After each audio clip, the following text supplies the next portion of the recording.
द्वितीय वर्ष BA semester 3 अनिवार्य हिंदी प्रश्नपत्र 3 7 एकांकी एवं व्याकरण इकाई 1 प्रश्न तीसरा। पृथ्वीराज की आंखें एकांकी का सारांश अपने शब्दों में लिखिए। यानी कि पृथ्वीराज की आंखें इस एकांकी की कथा वस्तु विस्तार से बताइए।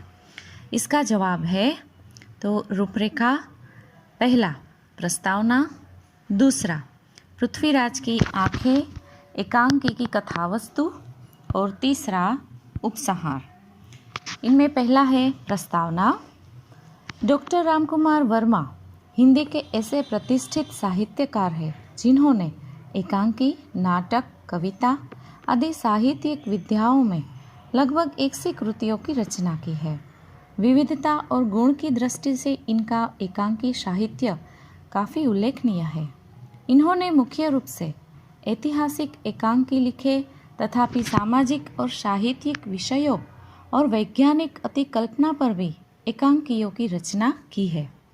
ऐतिहासिक एकांकियों का निर्माण करने में इन्होंने भारतीय अतीत से मर्मस्पर्शी घटनाओं को पसंद किया है।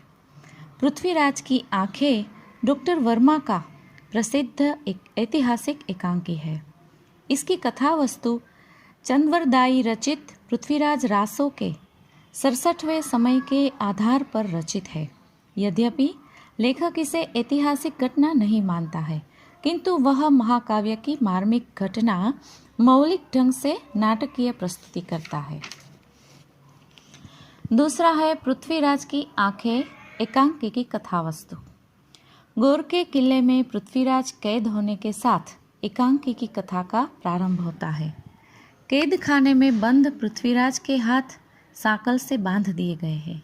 इस समय पृथ्वीराज का मित्र एवं महाकवि चंद पृथ्वीराज को मिलने आया हुआ है। पृथ्वीराज पर किए गए अत्याचारों के निशान देखते ही बनते थे। पृथ्वीराज चंद से गौरी के अमानुषिक आचरण की व्यथा का वर्णन करता है। पृथ्वीराज चौहान एक शक्तिशाली एवं बहादुर योद्धा है। 45 साल के होने पर भी उसका शरीर व्रज जैसा दिखता था। शिकार करते समय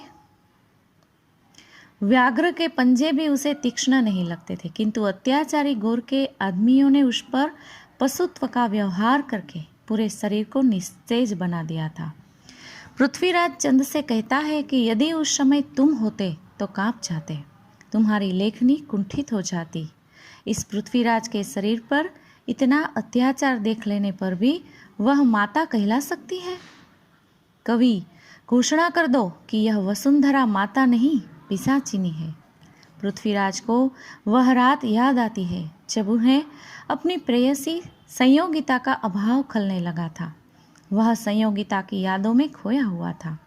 उसी समय गौर के 5 आदमियों ने आकर गौर का संदेश सुनाया। गौर ने पृथ्वीराज की आंखें निकालकर अंधा बनाने की सूचना दी थी। पृथ्वीराज गौर की सूचना को राजनीतिक सिद्धांत के विरुद्ध बताकर इस बात का विरोध करता है। उस समय सैनिक का सरदार पृथ्वीराज जैसे शहंशाह के मान सम्मान को कुचलता हुआ पृथ्वीराज को चुप रहने का आदेश देता है।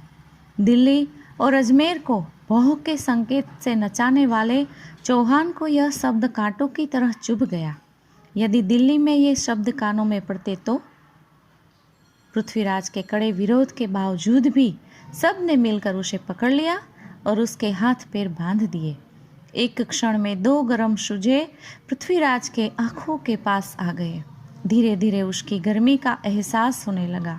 उस समय पृथ्वीराज को याद आता है संयोगिता ने एक बार इसी प्रकार धीरे धीरे अपने मुख को समीप लाते हुए इन्हीं आँखों का चुंबन किया था।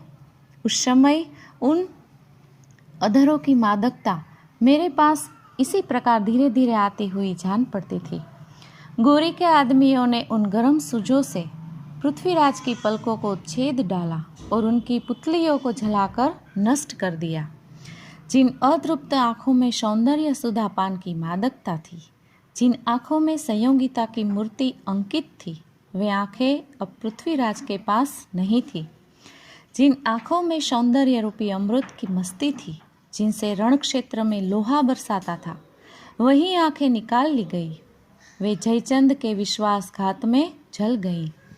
पृथ्वीराज को चंद के महाराज बुलाने पर भी ऐतराज है, क्योंकि वह अब एक कैदी है और उसे इस अवस्था में गौर के कब्जे में जीना पसंद भी नहीं है। चंद उन्हें तसल्ली देते हुए कहता है, आपका शरीर कैदी है, आत्मा? मुझे विश्वास है आपकी आत्मा कैदी नहीं हो सकती। शेर पिंजड़े में बंद रहने पर भी शेर ही कहलाता है।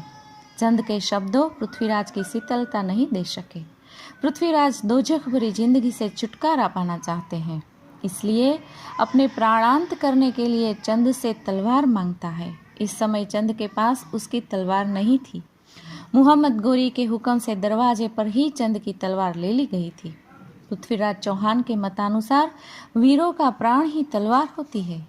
चंद अपनी तलवार दरवाजे छोड़कर आया है तो वह निस्तेज प्राणहीन होकर ही उपस्थित हुआ है। वह पृथ्वीराज को कोई मदद नहीं कर सकता। चंद स्वयं पृथ्वीराज जैसे शेर दिल शहंशाह की दीनहीन स्थिति को देखने में अक्षम है, इसलिए अपनी छाती पर छिपाकर रखी कटार को निकालकर स्वयं का प्राणांत करने के लिए तैयार होता है। इतने में गोरी आ जाता है। गोरी मालिक के प्रति चंद की वफादारी से खुश होकर इनाम मांगने को कहता है। गोरी पृथ्वीराज पर व्यंग्य भी करता है। चंद मोहम्मद गोरी को कहता है, पृथ्वीराज शब्दवेदी तीर चला सकता है, कल आप अंधे वीर की तीरंदाजी देख ले, यही मेरा इनाम होगा। गोरी चंद की बात को स्वीकार कर लेता है। गोरी दूसरे दिन अंधे पृथ्वीराज की तीरंदाजी देखने के लिए तैयार हो जाता है। मोहम्मद गोरी चंद को खुदकुशी पर तुमसे एक कहानी कहनी है। वैसे भी कैदी से मिलने का वक्त अब पूरा हो चुका है, चलो मेरे साथ। गोरी कल की तीरंदाजी में पृथ्वीराज को परास्त देखना चाहता है, इसलिए अख्तर कौष्टिक रात के 11 बजे पृथ्वीराज की आंखों में नींबू और मिर्च डालने का आदेश देता है। पृथ्वीराज गोरी को आदेश देता है कि तुम मुझे सलाम करके जाना, मैं बादशाह हूँ। गोरी व्यंग्य में पृथ्वीराज को सलाम करता हुआ चंद के साथ निकल जाता है। यहाँ एकांकी की पूर्णाहुति होती है। अब तीसरा है उपसंहार। ये एक चरित्र प्रधान एकांकी है। लेखक ने एक छोटे से प्रसंग को बड़ी कुशलता से नाटकीयता प्रदान की है। कथानक सुसंगठित और पूर्ण है। कथानक का आरंभ जितना मार्मिक है, अंत उससे भी अधिक हृदयस्पर्शी है। इसमें विदेशी शासक की क्रूरता तथा भारतीय शासक की वीरता की व्यंजना की गई है।